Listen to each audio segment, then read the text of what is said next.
आइए, हमारे जो परीक्षित महाराज हैं वो बताएंगे कल हमने कथा को कहां पर विश्राम दिया था।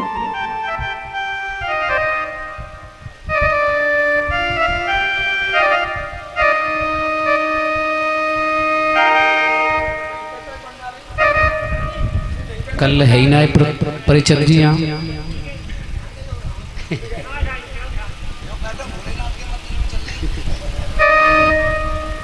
ऐसे भूलोगे, ध्यान पूर्वक सुनो। ऐसे सुनोगे तो कथा का कोई फल आपको प्राप्त नहीं होगा। मन और लगन के साथ कथा को श्रवण करो। कल फिर पूछूंगी और याद रखना, आज की तरह मत पता नहीं कहाँ चल रही थी, याद रहेंगे।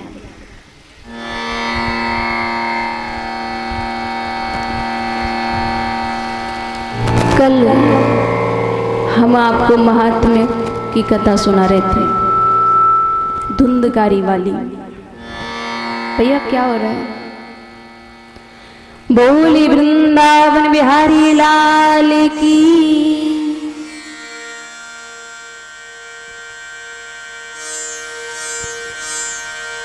गोकर्ण जी महाराज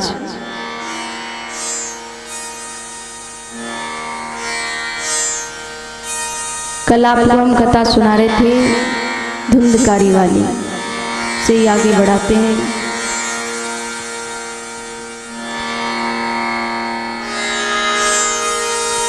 उत्तम नगर में एक बहुत सुशील पंडित थे, आत्मदेव। उन्हीं की कथा चल रही थी। पड़ोसियों का आना जाना शुरू हुआ। याद आया?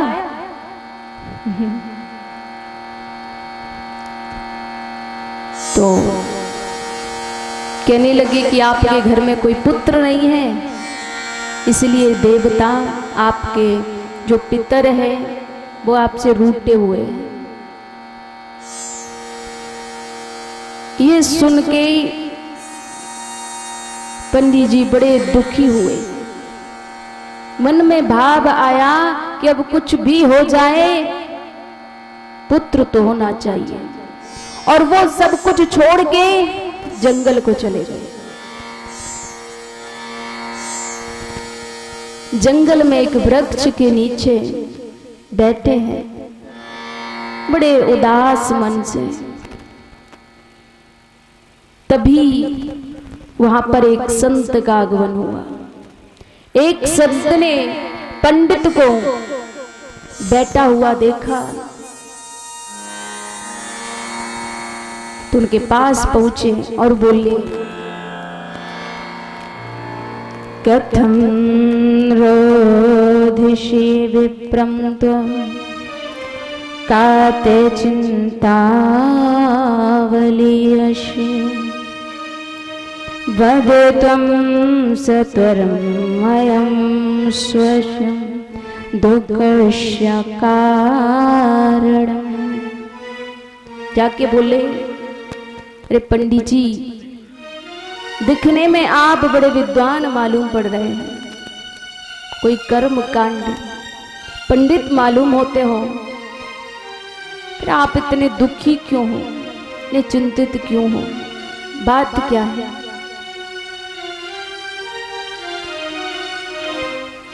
पंडित जी बोले, क्या बताऊं महाराज, कर्मों का फल भोग रहा हूं। मैंने पिछले जन्म में अवश्य ही कोई गलत कार्य किए होंगे कि आज भोगना पड़ रहा है। महात्मा जी बोले, बात क्या है, क्यों दुखी हो, क्यों परेशान हो? बोले, सच बताऊं तो मेरे देवता मुझसे रूठे हुए हैं। क्यों? क्योंकि मेरे घर में कोई पुत्र नहीं है, और पुत्र नहीं है इस वजह से मेरे जो देवता है वो मुझसे रूठ गए। इसलिए बड़ा दुखी हूं। सोच के आया हूं कि जब तक मुझे कोई पुत्र प्राप्ति का वरदान नहीं मिल जाता मैं यहां से नहीं जाऊंगा। महात्मा जी ने कहा, ये कैसी बात करते हो, पुत्र नहीं है। अरे क्या करोगे पुत्र का? पुत्र नहीं है ये तो बड़ी अच्छी बात है। अरे भगवान को ही अपना पुत्र मान लो। पंडित जी बोले, बस यही तो बात है, यही कारण है कि महात्मा को कुछ अपने दिल की बात क्या बता दो, ये ज्ञान सुनाने लगते हैं। अरे महाराज मुझे पुत्र चाहिए, ज्ञान नहीं।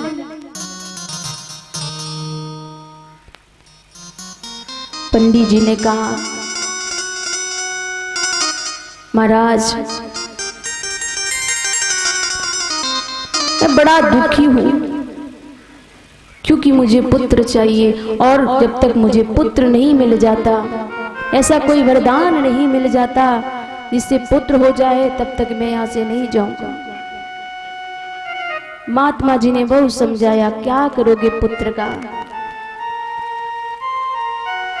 यदि पुत्र होके कुपुत्र निकल जाए तो जीवन भर रोना पड़ता है। और वैसे भी मैंने आपकी मस्तिष्क रेखा को देखा है, आपके भाग्य में पुत्र का सुख नहीं है। बोले मैं कुछ नहीं जानता, मुझे बस पुत्र चाहिए,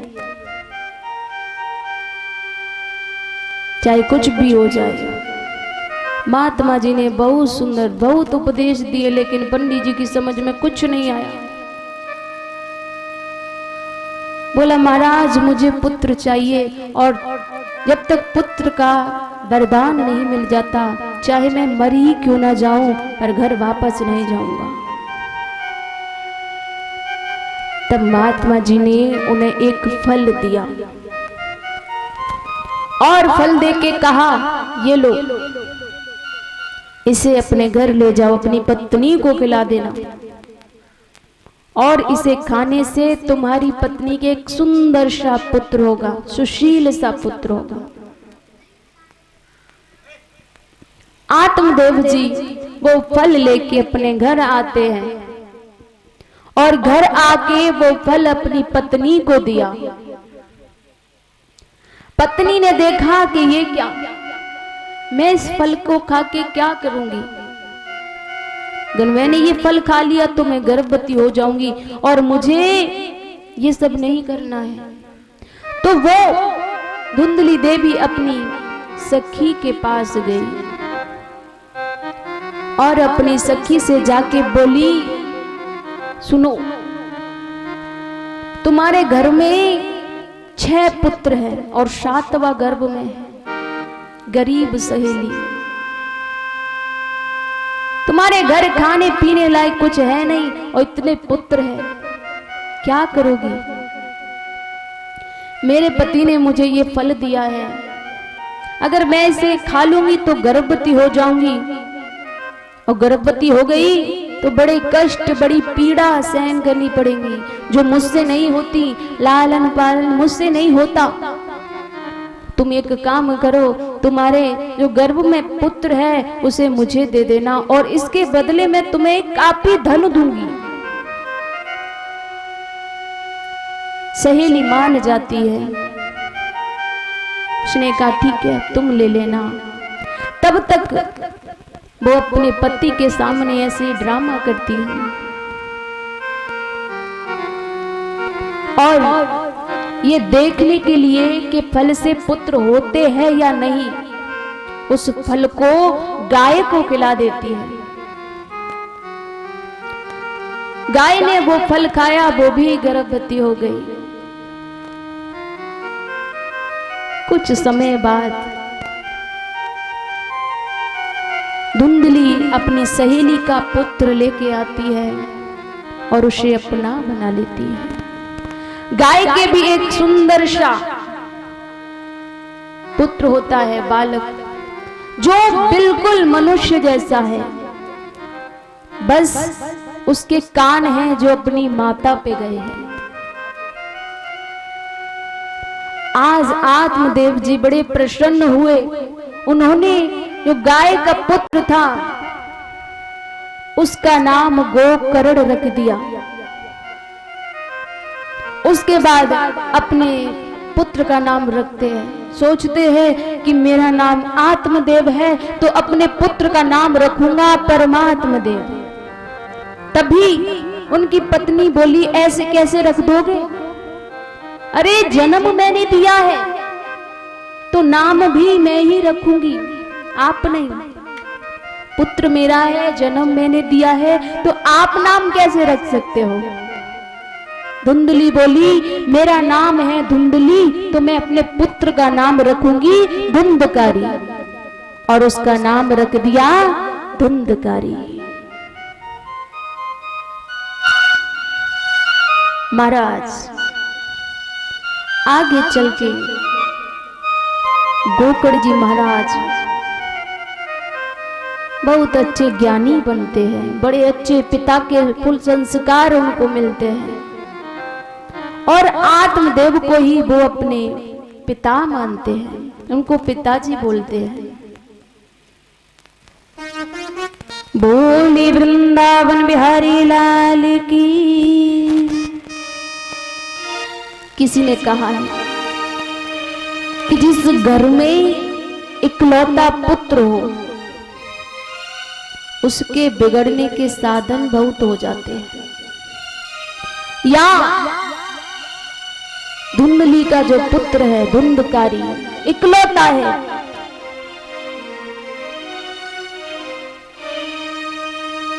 धुंधली देवी उसे बड़ा प्रेम करती है। वो कुछ भी करे वो मना नहीं करती, क्योंकि इकलौता पुत्र जो है, बचपन में ही जो बालक कंचे गोलियां खेलने लग जाए, समझो बड़ा हो कि वो क्या बनेगा, कोई साधु संत नहीं बनेगा। तो यहाँ धुंधकारी बचपन में ही कंचे गोलियां खेलता है। मां कुछ नहीं कहती, क्योंकि इकलौता पुत्र जो है, कुछ कहूंगी तो नाराज हो जाएगा। एक ही पुत्र है, बड़ी मुश्किल से हुआ है, तो कुछ नहीं कहती। बचपन में कंचे गोलियां खेलता है, थोड़ा बड़ा होता है, अब बड़ा हुआ तो जुआ खेलने लगा। घर से ले जाया करता और जुए में हार जाता। एक दिन धुंधली ने कहा, बेटा ये तू क्या कर रहा है? तो उसे डांट दिया। फिर उसने कहना ही बंद कर दिया, जुआ खेलने लगा। जब जुए में हारने लगा, अब हारना शुरू किया, सब कुछ ले जाता है, हार जाता है। मां के सारे गहने हार गया, सारे पैसे हार गया। फिर दुखी हो जाता है। अब दुखी हो जाता तो दारू पीना भी शुरू कर दिया। महाराज धीरे धीरे बिगड़ता ही गया। मां कुछ नहीं कहती। एक दिन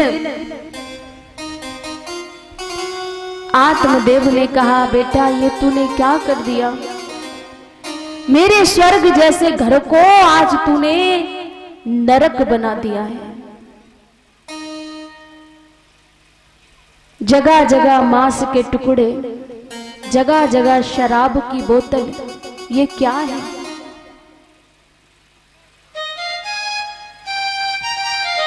महाराज आत्मदेव जी को भी डांट दिया।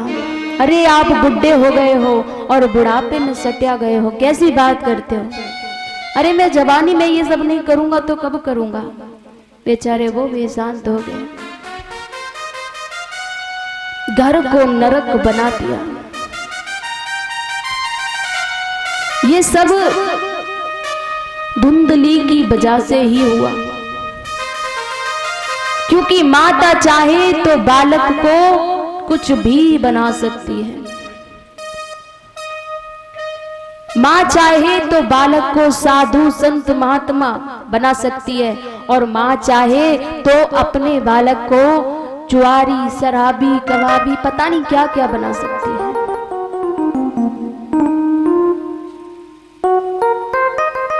यदि बचपन में ही माँ अपने बच्चों को कंट्रोल में रखे तो वो बड़ा होके कुछ बन सकता है, और बचपन में ही आपने ऐसे ही छोड़ दिया तो फिर तो वो हाथ नहीं आ सकता। आपने सुल्तान डाकू का नाम सुना होगा। महाराज बताते हैं जब तुल्तान डाकू को फांसी लगने जा रही थी तो उसे पूछा गया कि तुम पर आखिरी ये पल है, कोई डिमांड, किसी से मिलना है, बताइए, कुछ खाओगे पियोगे, किसी से मिलोगे? सुल्तान डाकू ने कहा मुझे मेरी मां से मिलना है। मां को बुलाया गया, मां आई तो मां के नाक कान काट लिए मुंह से।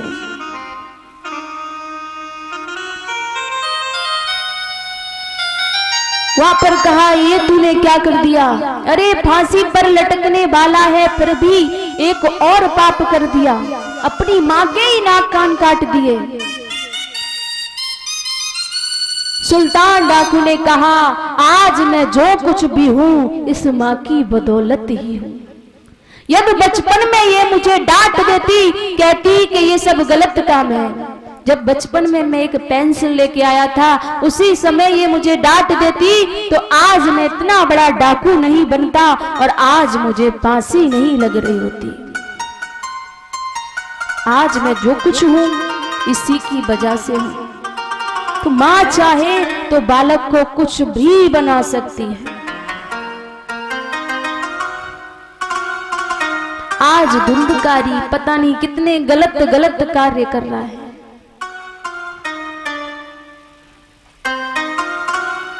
बुरी संगत में आके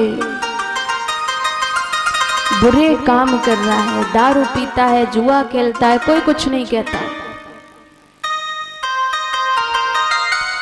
बोली वृंदावन बिहारी लाल की। महाराज मैंने आपको कल भी बताया था, ऐसे लोगों की तो संगत भी ना करो, क्योंकि हम जैसी संगत करेंगे वैसा ही गुण आएगा।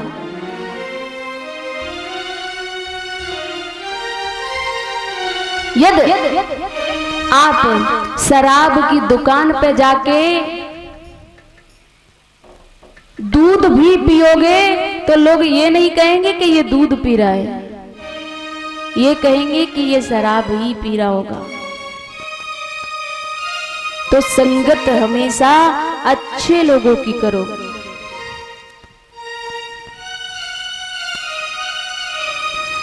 संगत की जय साधु की हरे और की व्याधि, अच्छी संगत कूर की आटो पैर उपाद। महाराज हमको हमेशा कैसे लोगों की संगत करनी चाहिए जिससे लोग, दुनिया वाले आपको ये ना कहे कि वो तो बड़ा बेकार आदमी है। भाई संगत हमेशा अच्छे लोगों की करोगे तो अच्छे बन जाओगे, और हमें दूर किसी से रहना है। जो बुरे लोग होते हैं उनसे हमेशा दूर रहो, उनके तो पास भी मत भटको।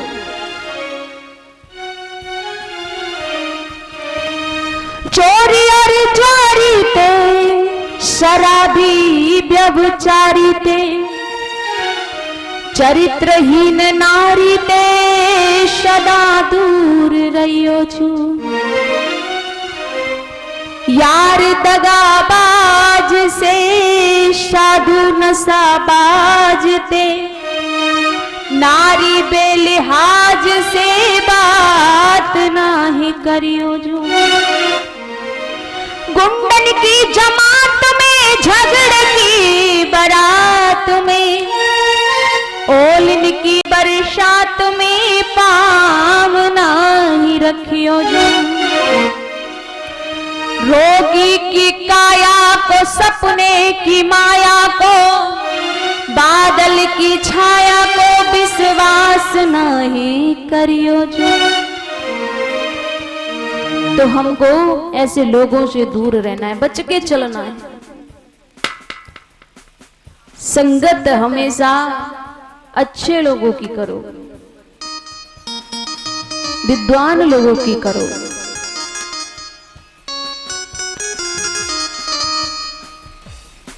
बोली वृंदावन बिहारी लाल की।